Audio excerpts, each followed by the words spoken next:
সাজিয়ে গুছিয়ে যারা মিথ্যা কথা বলতে পারে দেখবেন সমাজে তারাই সবার প্রিয়জন হয়ে থাকে। কিন্তু যেই ব্যক্তি সত্য কথা বলতে ভালোবাসে, যেই ব্যক্তি সত্য কথা সবসময় বলার চেষ্টা করে, এই ব্যক্তিকে মানুষ তেমন ভালোবাসে না। এই মানুষগুলোকে সবাই ঘৃণার চোখে দেখে। এখন আপনি কি মনে করবেন যে সমাজ আমাকে ভালোবাসে না, তাই বলে কি আমি সত্য কথা ছেড়ে দেব, মিথ্যা কথা বলা শুরু করব? না, এই সমাজ কোনো কিছু যায় আসে না। এই সমাজ আপনাকে জান্নাত পর্যন্ত নিয়ে যাবে না, বরং এই সমাজ আপনাকে টেনে ধরবে।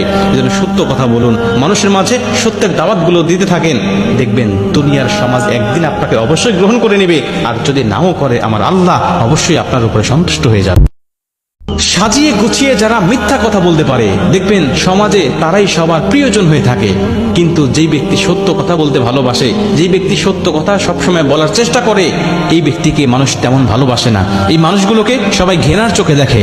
এখন আপনি কি মনে করবেন যে সমাজ আমাকে ভালোবাসে না, তাই বলে কি আমি সত্য কথা ছেড়ে দেব, মিথ্যা কথা বলা শুরু করব? না, এই সমাজ কোনো কিছু যায় আসে না। এই সমাজ আপনাকে জান্নাত পর্যন্ত নিয়ে যাবে না, বরং এই সমাজ আপনাকে টেনে ধরবে।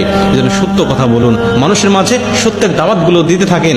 দেখবেন দুনিয়ার সমাজ একদিন আপনাকে অবশ্যই গ্রহণ করে নেবে, আর যদি নাও করে আমার আল্লাহ অবশ্যই আপনার উপরে সন্তুষ্ট হয়ে যাবে।